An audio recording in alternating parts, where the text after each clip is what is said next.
বন্ধুরা, আজকে আমি বানাতে চলেছি গোলমরিচ চিকেন। চিকেনের ঝোল ঝাল খেয়ে খেয়ে আমাদের একঘেয়েমি এসে যায়, তখন একটু অন্যরকম স্বাদের চিকেন আমরা খুঁজতে থাকি। সেই প্রচেষ্টা থেকে আমার এই গোলমরিচ চিকেন বানানো। নমস্কার, ওয়েলকাম টু ঠাকুর শেষেল। তাহলে বন্ধুরা, দেখে নেওয়া যাক কীভাবে বানানো হচ্ছে এই গোলমরিচ চিকেন। গোলমরিচ চিকেন বানানোর জন্য এখানে 500 গ্রাম চিকেন নিয়েছি, আর লেগ আর ব্রেস্ট দুরকম মিলিয়েই নিয়েছি। এবার এটা ম্যারিনেট করব কিছু মশলা দিয়ে।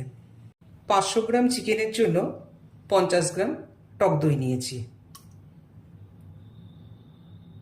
হাফ চা চামচ গোলমরিচের গুঁড়ো, কোয়ার্টার চা চামচ গরম মশলার গুঁড়ো। এই গরম মশলার মধ্যে আছে দারচিনি, এলাচ, লবঙ্গ, 1 চা চামচ ধনে গুঁড়ো, 1 চা চামচ নুন, 1 চা চামচ আদা বাটা, 1 চা চামচ রসুন বাটা।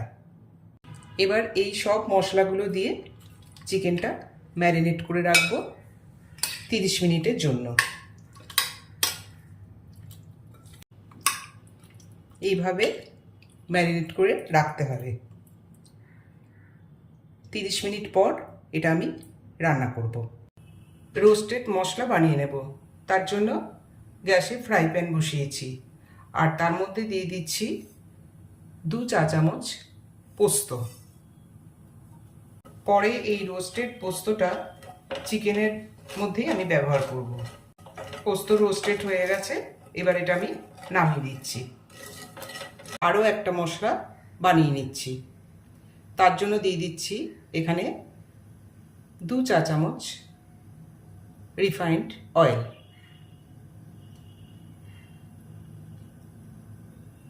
তেলটা গরম হয়ে গেছে, এবার এর মধ্যে দিয়ে দিচ্ছি পেঁয়াজ।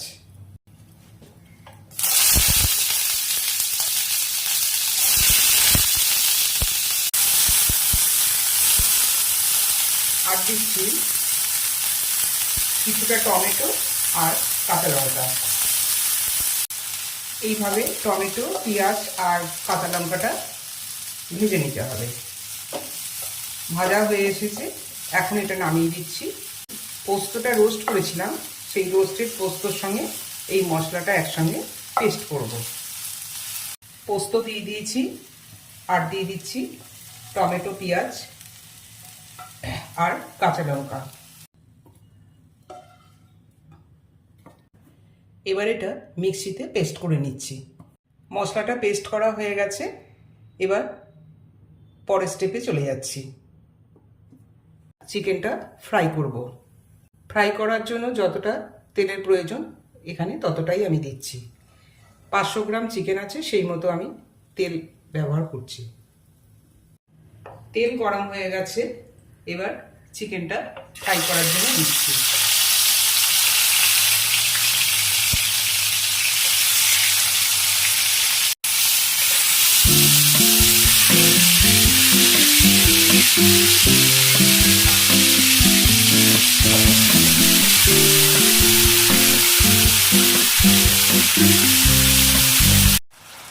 একটা পিঠ ব্রাউন হয়ে গেছে, আমি উল্টে দিচ্ছি। এবার আর একটা পিঠও যখন ব্রাউন হয়ে যাবে তখন চিকেনটা আমি তুলে নেব।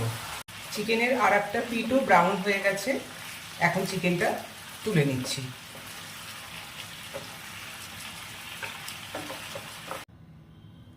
আবার ফ্রাই প্যান বসিয়েছি, এবার এর মধ্যে দিয়ে দিলাম কিছুটা গোটা সাদা জিরে, গোটা গরম মশলা। গরম মশলার মধ্যে আছে এলাচ, দারচিনি, লবঙ্গ, আর দিচ্ছি কয়েকটা গোটা গোলমরিচ।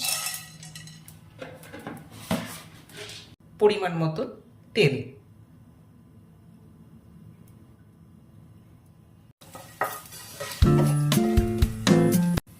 এবার এর মধ্যে দিয়ে দিচ্ছি যে মশলাটা বানিয়েছিলাম, সেই মশলাটা।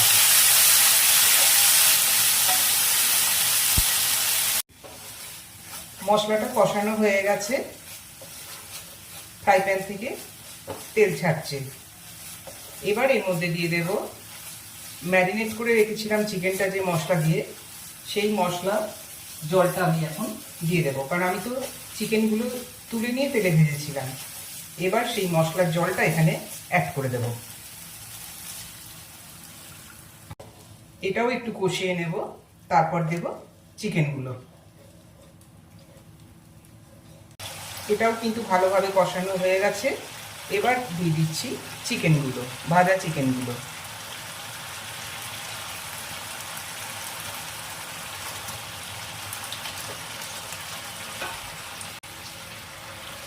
এই গোলমরিচ চিকেন আমরা হাতে করা প্লেন রুটি, রুমালি রুটি বা পরোটার সঙ্গে খেতে পারি। ভাতের সঙ্গেও খাওয়া যায়, তবে রুটির সঙ্গে খেতে এটা বেশি ভালো লাগে।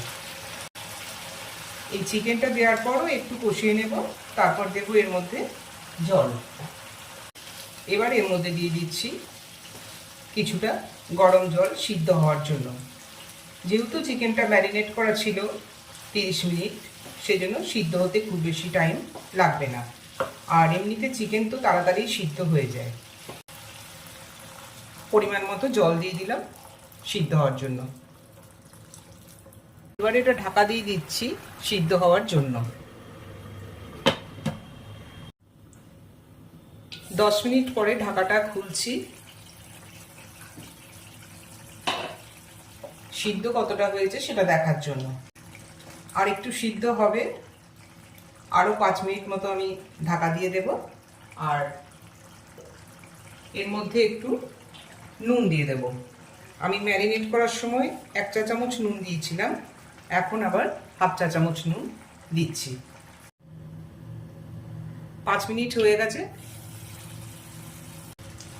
তাহলে বন্ধুরা, রেসিপি কেমন লাগছে আপনারা কমেন্ট বক্সে কমেন্ট করে জানাবেন। আর আপনারাও বাড়িতে এইভাবে বানান ভিন্ন স্বাদের চিকেন খাওয়ার জন্য। আর এখনো পর্যন্ত আমার চ্যানেলটি যারা সাবস্ক্রাইব করে উঠতে পারেননি, অনুরোধ রইল চ্যানেলটি লাইক, শেয়ার এবং সাবস্ক্রাইব করবার জন্য। চিকেন একদম সিদ্ধ হয়ে গেছে, প্লেটে সার্ভ করে দিলাম। তাহলে বন্ধুরা, আজকে এই পর্যন্তই। আবার দেখা হবে অন্য কোনো রেসিপি নিয়ে। নমস্কার।